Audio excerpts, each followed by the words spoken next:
Bikers laugh at a shy young man at a truck stop. When his past is revealed, they regret it.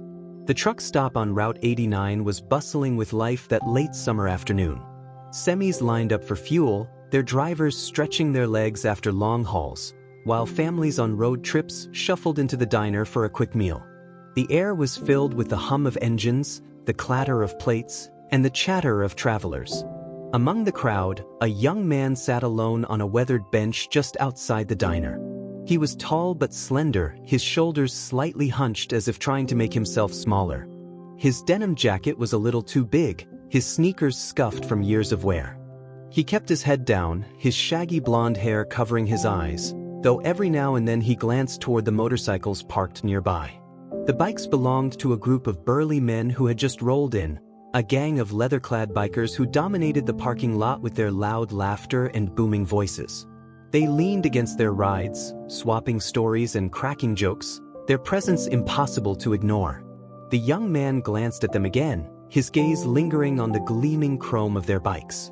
He wasn't staring out of judgment or fear, there was something else in his eyes. Curiosity? Admiration? It was hard to tell. "Hey kid," one of the bikers barked, his voice cutting through the din. The man, whose leather jacket bore a patch that read Axel, motioned toward the young man. "You lost or something?" The young man froze, his cheeks flushing. He shook his head quickly, his gaze darting back to the ground. Another biker, a grizzled man with a salt and pepper beard, chuckled. "What's the matter? Cat got your tongue?" The rest of the gang joined in the laughter, their voices carrying across the parking lot. The young man fidgeted with the strap of his backpack, clearly uncomfortable but unwilling to get up and leave.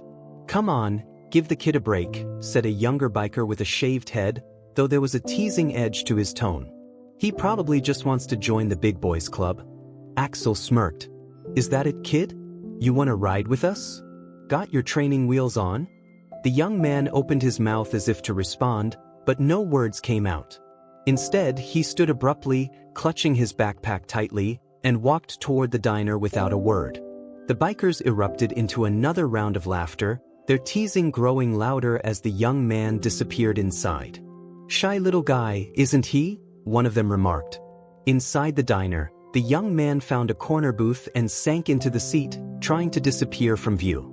He pulled out an old notebook and a pencil, his hands shaking slightly as he began to scribble. Writing had always been his way of processing things, a refuge from the noise and chaos of the world around him. But even inside, he couldn't escape the bikers. They followed him in a few minutes later, their voices booming as they claimed a large table near the center of the room. The waitress, a middle-aged woman with a no-nonsense attitude, rolled her eyes as she approached them with a pot of coffee. The young man kept his head down, focusing on his notebook. But his concentration was broken when he heard one of the bikers call out again. "Hey kid, what ya writing over there? A love letter?" Axel teased, earning another round of laughter from his crew. The young man's grip on his pencil tightened, but he didn't look up. "Leave him alone, Axel," the waitress said sharply as she poured his coffee. "He's not bothering anyone." Axel raised his hands in mock surrender. "Just having a little fun, Doris. No harm done." Doris shot him a glare before turning back to the young man. "Don't pay them any mind, sweetheart," she said kindly. "They're just full of hot air." The young man offered her a small, grateful smile but said nothing. As the bikers ate their meals and continued their banter, one of them, an older man with a weathered face and kind eyes, began to notice the young man more closely. There was something familiar about him, though he couldn't quite place it. The way the young man moved, the way he seemed to carry a heavy burden despite his quiet demeanor, it tugged at a memory, distant but insistent.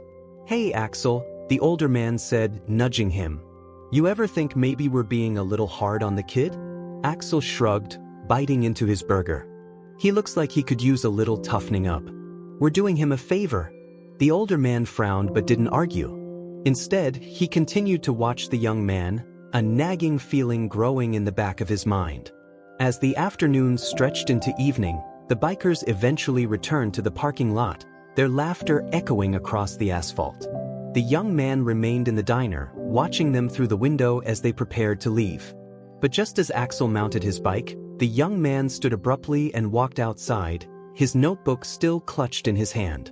He approached the group hesitantly, his steps slow and deliberate. "Hey," he said, his voice barely audible. The bikers turned to look at him, their expressions a mix of surprise and amusement. Well, Axel said, smirking. "Look who found his voice." The young man swallowed hard, his hands trembling slightly. I just wanted to say, your bikes are amazing." The bikers exchanged glances, their amusement shifting to curiosity. "You got an eye for bikes, huh?" one of them said, crossing his arms. "What do you ride?" "I don't," the young man admitted, his cheeks flushing. "But I used to work on them. My dad owned a shop." The older man who had been watching him earlier narrowed his eyes, the memory finally clicking into place. "What's your name, kid?" he asked. The young man hesitated, then answered quietly, "Jake. Jake Carter." The older man's face lit up with recognition. "Carter? As in Steve Carter?" Jake nodded, surprised. "You knew my dad?" "Knew him," the man said, his voice filled with reverence. "Your dad was a legend. Best mechanic I ever met. He worked on my old Triumph back in the day, brought that thing back to life when I thought it was done for." The other bikers fell silent, the teasing and laughter fading as they listened. Jake's gaze dropped to the ground. He was the best." Axel, sensing the shift in tone, crossed his arms. "So what happened? Why is the son of a legend hanging out at a truck stop instead of riding?" Jake's grip on his notebook tightened, his knuckles white. "He died," he said, his voice barely above a whisper. 3 years ago. The shop went under after that. I had to sell everything." The bikers exchanged uneasy glances, their earlier mockery now replaced with a sense of regret. Axel shifted uncomfortably, scratching the back of his neck. "Sorry, kid. We didn't know." Jake nodded, his expression guarded. "It's fine. I miss him. And I miss the bikes." The older man stepped forward, placing a hand on Jake's shoulder. "Your dad would be proud of you, Jake. Don't let anyone make you feel otherwise." The bikers, now humbled, invited Jake to sit with them for a while, sharing stories about his father and the rides they'd taken together. Jake listened intently, his heart swelling with pride as he learned more about the man he had idolized. By the time the sun dipped below the horizon, the bikers had a newfound respect for the quiet young man they had once teased. And for the first time in years, Jake felt a sense of belonging, a connection to the legacy his father had left behind. The bikers leaned back on their bikes as the stories flowed. Jake sat cross-legged on the pavement, listening intently. For the first time in years, he felt like his father's memory wasn't just something heavy he carried alone. It was alive in the words of these strangers, people who had known and admired his dad. "Your old man was a miracle worker," said the older biker, who had introduced himself as Terry. "I remember this one time, I rolled into his shop with a busted Harley. Thought it was a goner for sure. Steve didn't even blink. He just rolled up his sleeves, muttered something about poor maintenance, and brought it back to life in 2 days." Jake smiled faintly. "That sounds like him. He always said every bike had a story, and it was his job to make sure it kept going." Axel, who had been unusually quiet for the past few minutes, cleared his throat. "Look, I owe you an apology. We gave you a hard time earlier, and that wasn't cool. If I'd known who you were..." Jake cut him off with a shake of his head. "You don't have to apologize. My dad wouldn't have cared about names or reputations. He always said respect wasn't given, it was earned." Axel nodded slowly, a glimmer of respect in his eyes. "Smart man." As the evening wore on, the bikers invited Jake to take a closer look at their rides. He hesitated at first but couldn't resist the lure of the machines. One by one, he inspected the bikes, running his fingers over the chrome and leather, his eyes lighting up with a mix of admiration and nostalgia. "This one's got a carburetor issue," Jake said, pointing to Axel's Harley after just a few seconds of looking at it. Axel frowned. "What makes you say that?" Jake crouched beside the bike, his fingers tracing the air intake. "You can smell the fuel, it's running rich. Probably a clogged jet?" The bikers exchanged impressed glances as Axel knelt down to take a closer look. "Didn't even notice that." Jake shrugged, a small smile tugging at the corner of his mouth. I spent half my life in my dad's shop. It's second nature. Terry grinned, patting Jake on the back. Your old man taught you well. By the time the diner lights dimmed for closing, the bikers had all warmed up to Jake. They offered him a ride to his next stop, but Jake declined, explaining that he didn't have far to go. Still, their camaraderie lingered as they began to mount their bikes. Before they left, Axel turned to Jake. We've got a run next weekend. Nothing big, just a ride up to the mountains and back. You should come with us. Jake blinked, caught off guard. I don't have a bike. We'll figure something out, Axel said, smirking. It'd be good to have someone who actually knows what they're talking about. Jake hesitated, glancing between the bikers and the diner. For the first time in a long time, he felt like he was being offered a chance to be part of something. A chance to step out of the shadows of his grief and into a new chapter of his life. All right, he said finally. I'll think about it. The following week, Jake found himself back at the truck stop. This time, he wasn't sitting alone. The bikers had kept their word, meeting him there to finalize plans for their ride. Axel had even brought an old Yamaha bike from his garage, offering it to Jake for the trip. It's nothing fancy, Axel said, handing Jake the keys. But it'll get you where you need to go. Jake ran his hands over the bike, a mix of gratitude and excitement washing over him. Thank you. I'll take good care of it. Better, Axel said with a grin.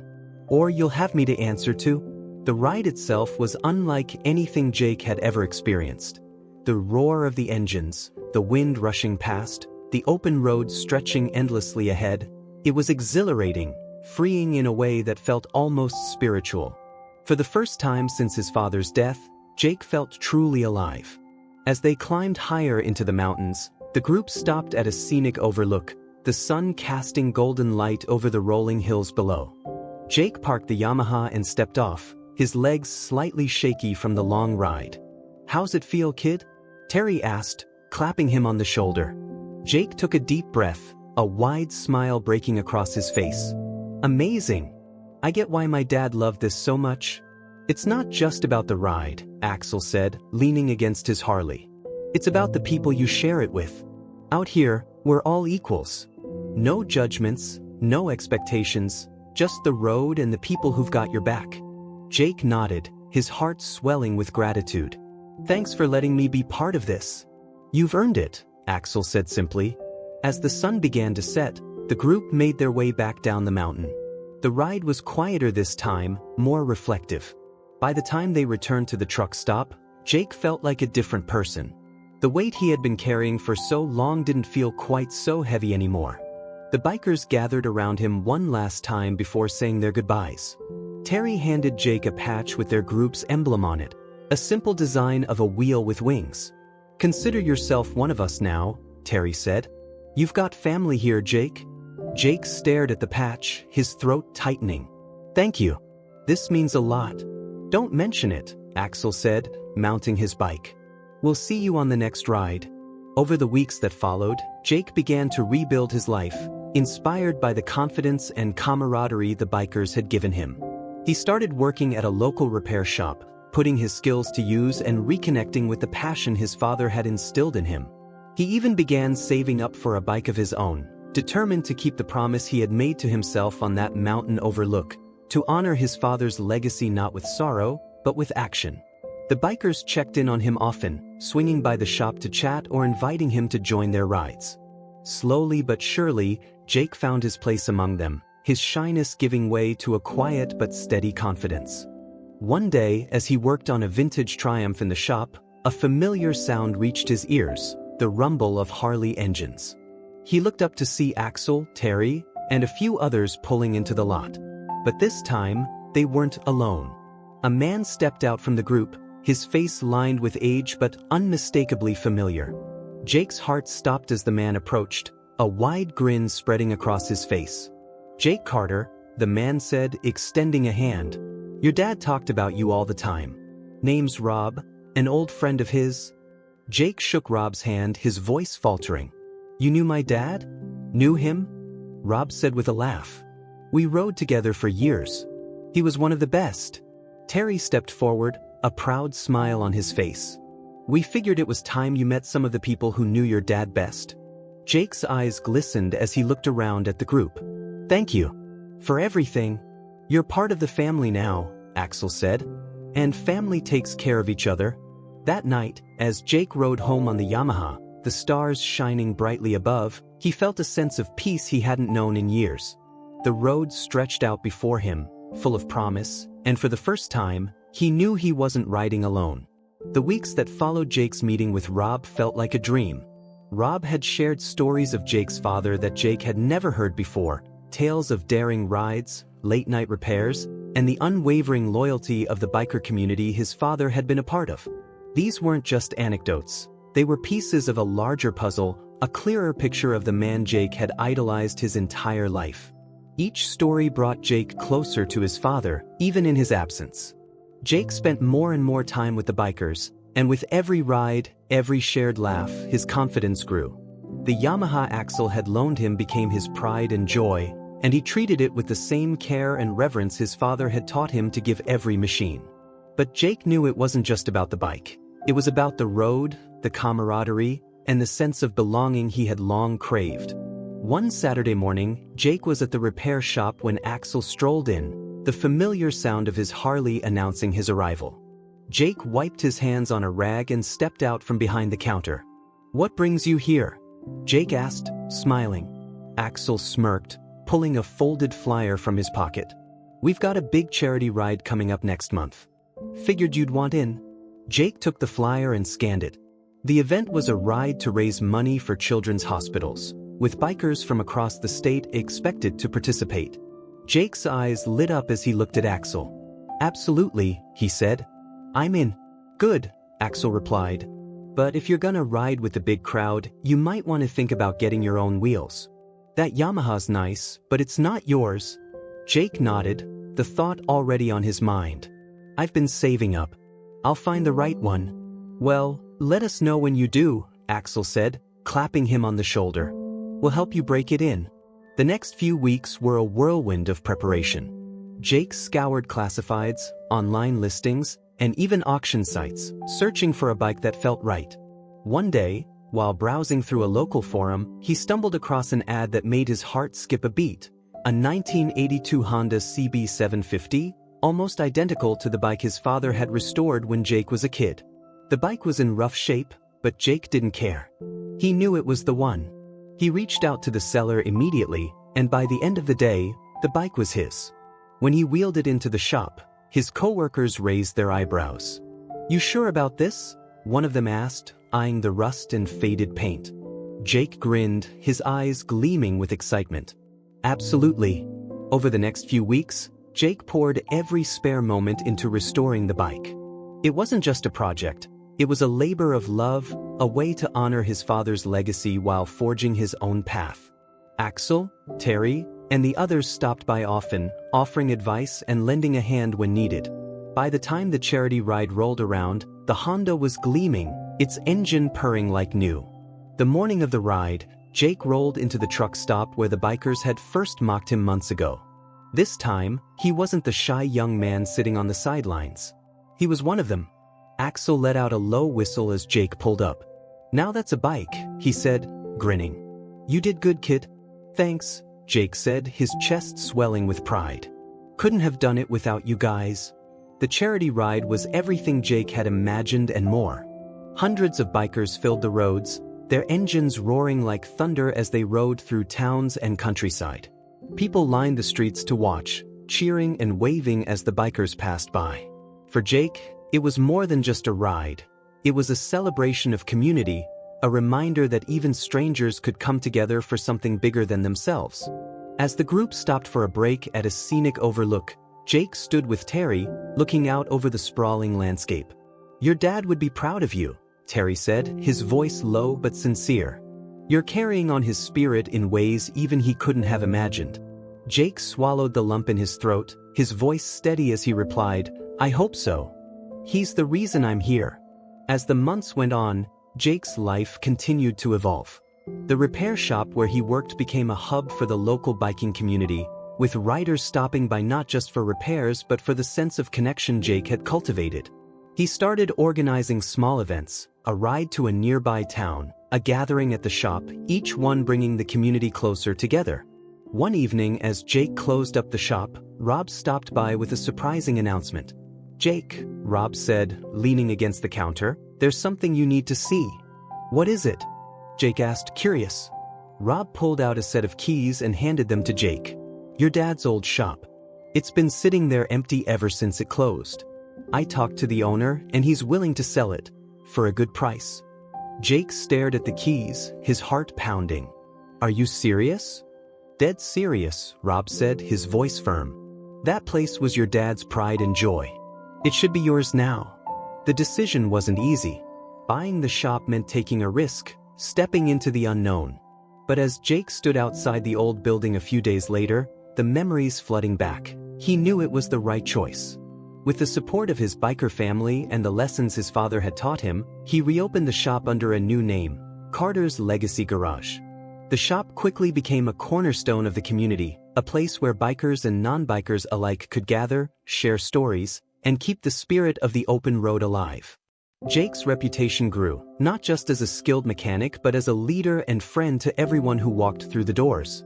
One day, as Jake worked on a bike in the shop, Axel walked in, a young man trailing behind him. The boy couldn't have been more than 16, his eyes wide with awe as he took in the rows of bikes and tools. "Jake," Axel said, "this is Ryan. He's looking to learn the ropes?" Jake smiled, wiping his hands on a rag. "Well, Ryan, you've come to the right place." As Jake showed Ryan around, teaching him the basics of bike maintenance, he couldn't help but see a bit of himself in the boy. Shy, uncertain, but eager to learn.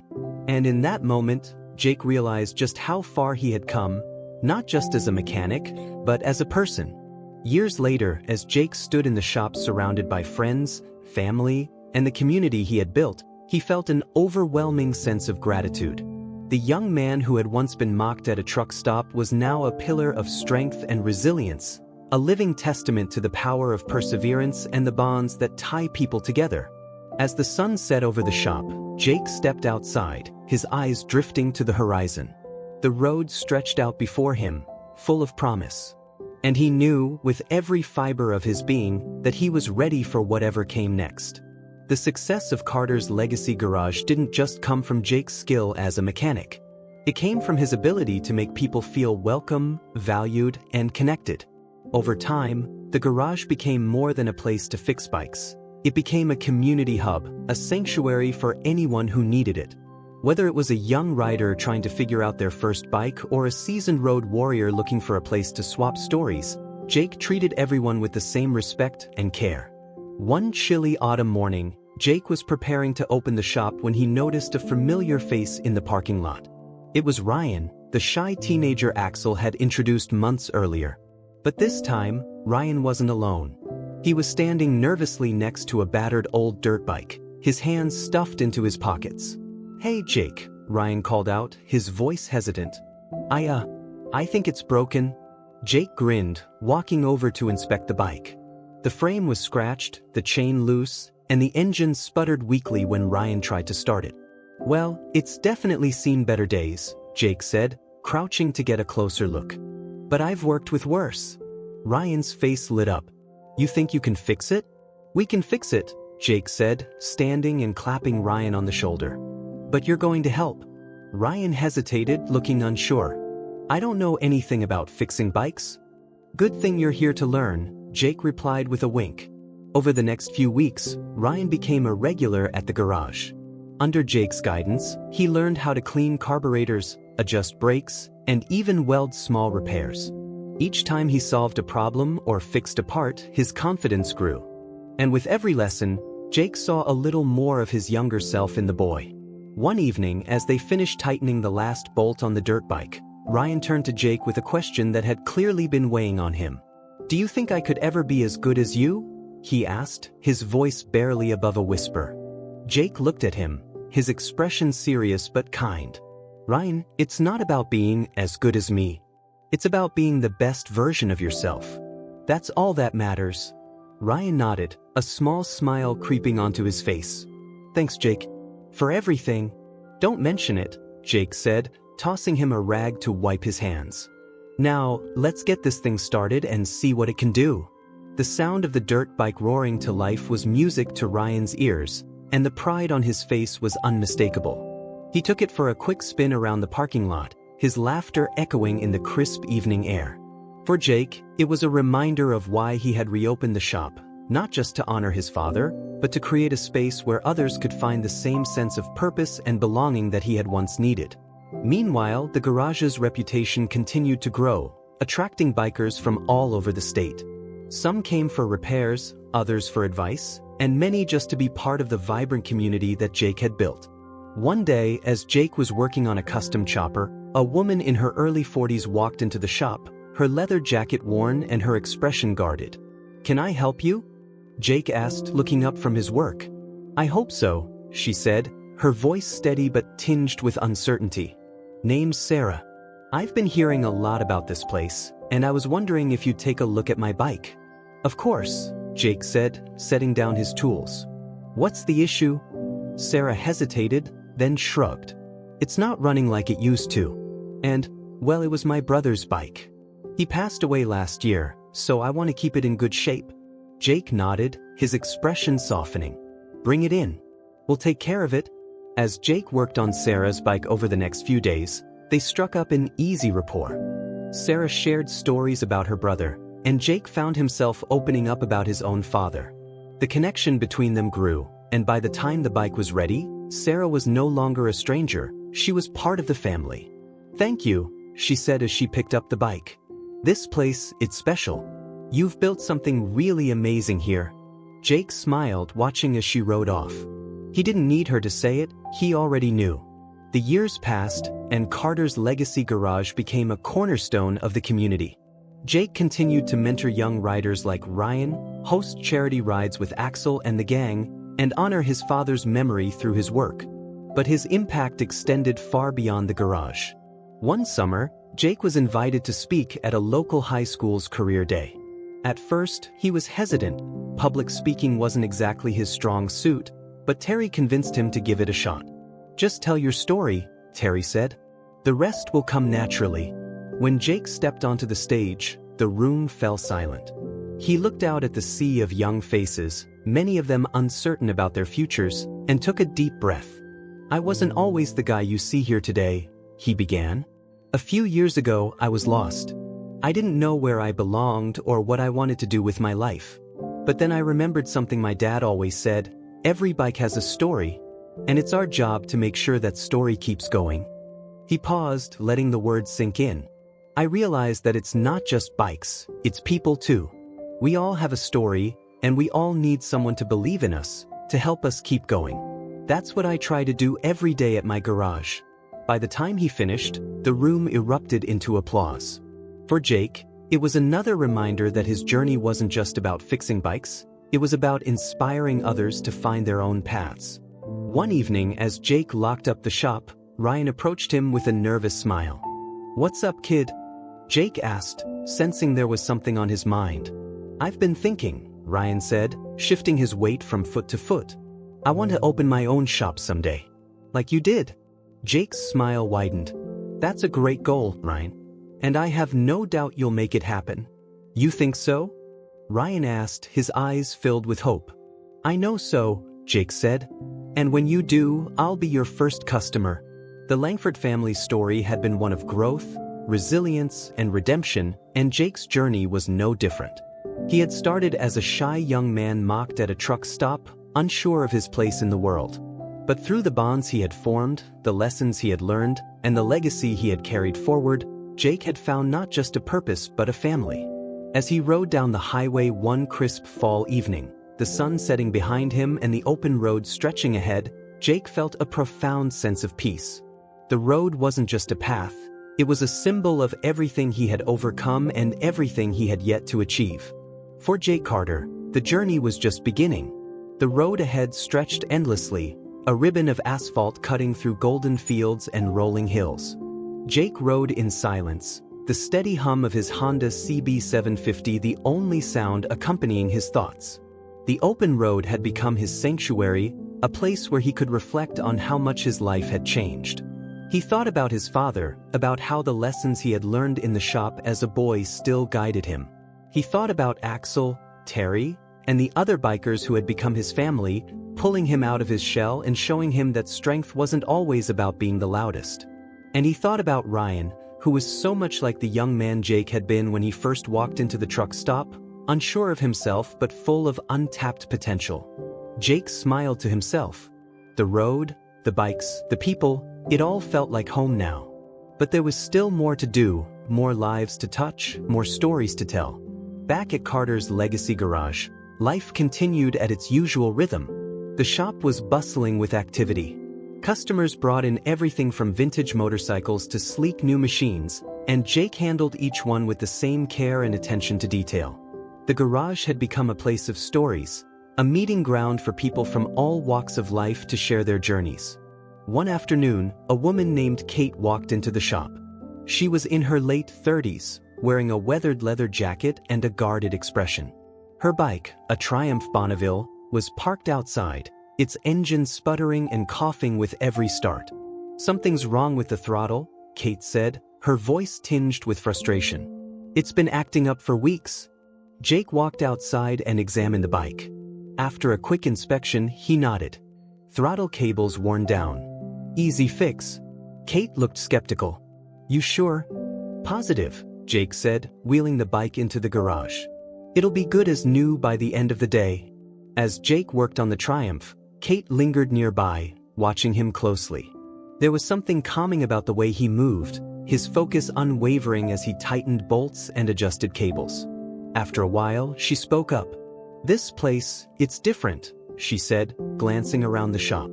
"Doesn't feel like your typical garage." Jake looked up, wiping his hands on a rag. "That's the idea.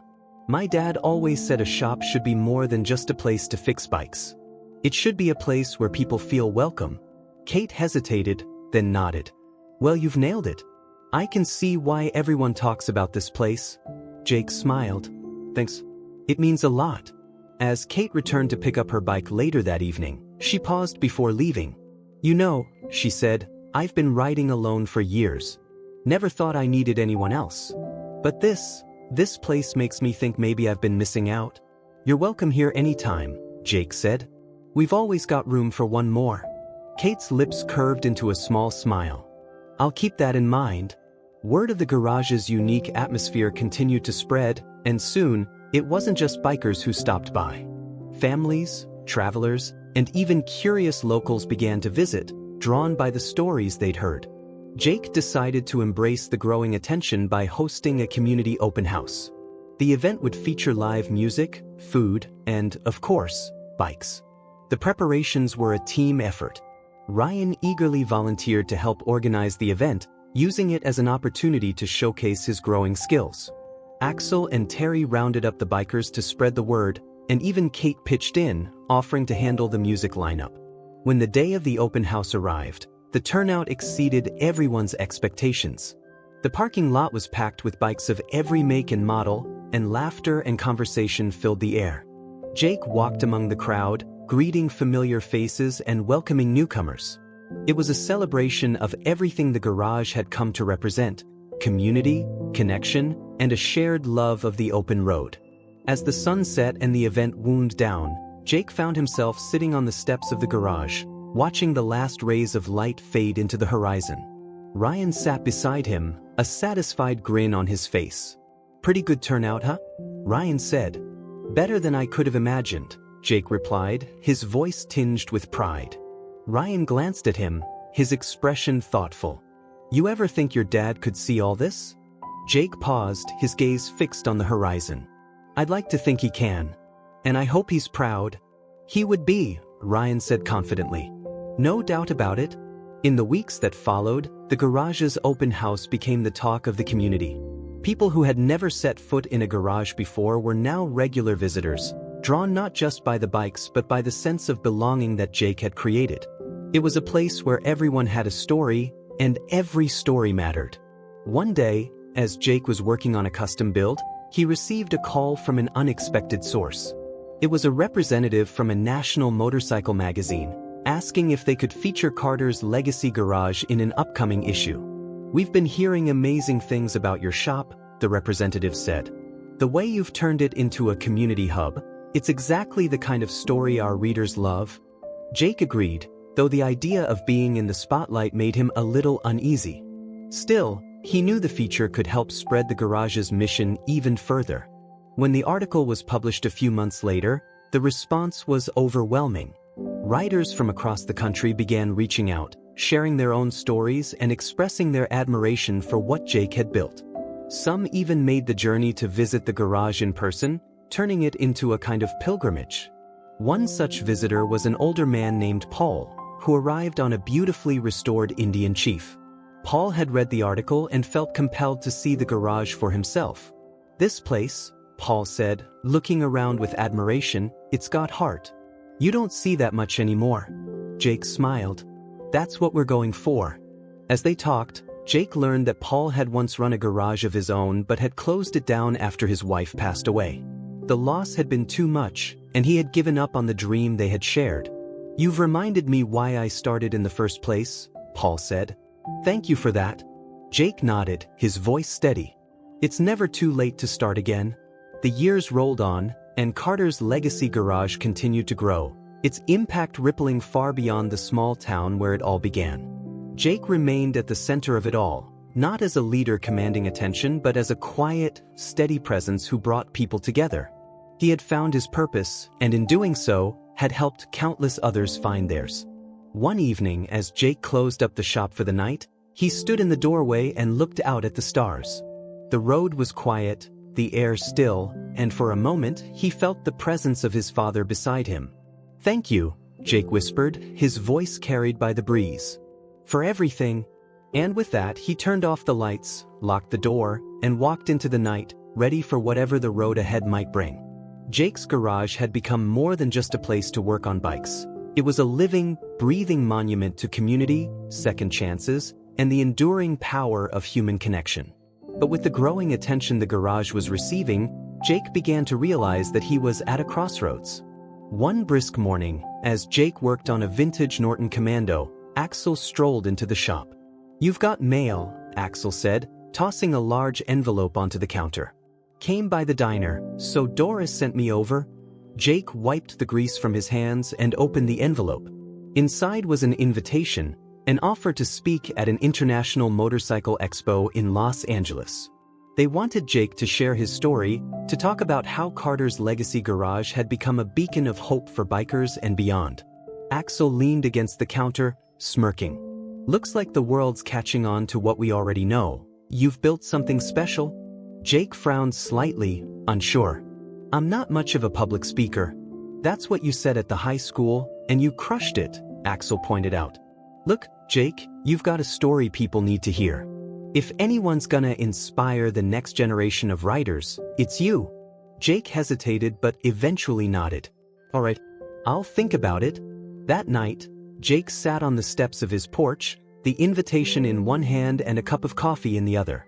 The thought of standing in front of a massive crowd made him uneasy, but Axel was right. This was an opportunity to share what Carter's legacy garage stood for. As he stared up at the stars, Jake thought about his father. What would he have done in this situation? The answer came to Jake almost immediately. Steve Carter would have gone, not for the recognition but to make a difference. With a deep breath, Jake made his decision. He would go to Los Angeles. The weeks leading up to the expo were a whirlwind. Between preparing his speech and managing the garage, Jake barely had a moment to himself. Ryan stepped up to help, taking on more responsibilities and proving just how much he had grown under Jake's mentorship. "You've got this, Jake," Ryan said one evening as they closed up the shop. "Just tell them the truth. That's what you're best at." Jake smiled, grateful for the encouragement. "Thanks, Ryan. I'll need it." The day of the expo arrived, and Jake found himself in a sprawling convention center filled with motorcycles of every shape and size.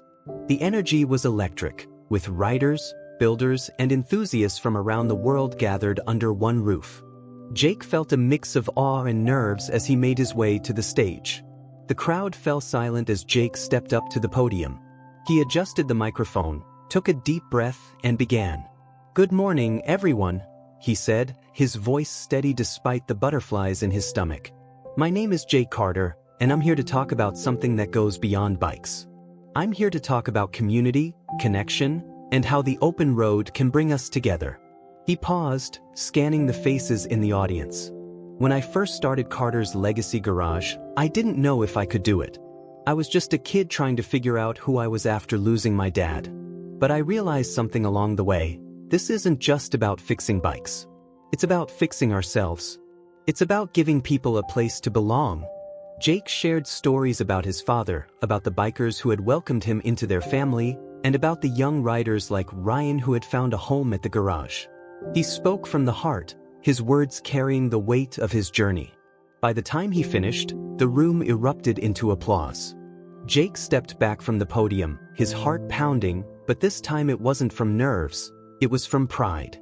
After the speech, Jake was approached by dozens of attendees, each one eager to share their own stories. Some talked about the bikes they had built, others about the communities they had formed, but all of them shared a common thread, the desire to create something meaningful. One man, a retired rider named Bill, shook Jake's hand firmly. What you said up there, it hit home. I've been riding for 40 years, and I've never heard anyone talk about it the way you did. Thank you. Jake smiled, his chest swelling with gratitude. Thank you for saying that. It means a lot. As the expo wound down, Jake returned home feeling more inspired than ever. The experience had reaffirmed his belief in the power of storytelling, and he was determined to use the momentum to take Carter's Legacy Garage to the next level. One of his first projects was expanding the garage's mentorship program. With Ryan's help, Jake began reaching out to local schools and community centers, inviting young people to learn about bikes, mechanics, and the value of hard work. The program quickly gained traction, drawing participants from all walks of life. One afternoon, a young girl named Mia walked into the shop. She was barely 15, her hair tied back in a messy ponytail and her eyes filled with determination. I heard you teach people how to fix bikes, she said, her voice steady. Can you teach me? Jake smiled, nodding. Of course. Let's get started. Over the next few weeks, Mia became a regular at the garage. She was a quick learner, her enthusiasm contagious. Jake saw in her the same spark he had seen in Ryan and in himself years ago. One day, as Mia worked on an old Kawasaki, she turned to Jake and asked, "Why do you do this? Why help people like me?" Jake paused, his hands stilling on the wrench he was holding. Because someone helped me when I needed it.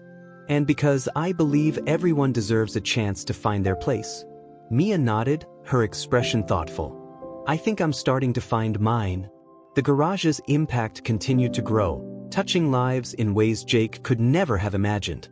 One evening, as he locked up for the night, Axel and Terry pulled into the lot. Got a minute, kid? Axel asked, climbing off his bike. Always, Jake replied, leaning against the garage door. Terry pulled out a folded map, spreading it on the hood of his car. We've been thinking, it's time for another big ride.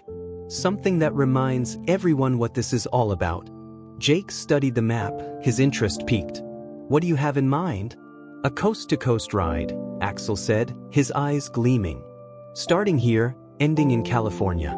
We'll stop at local shops, connect with other riders, and spread the word about what you've built here. Jake grinned, his excitement growing. Let's do it.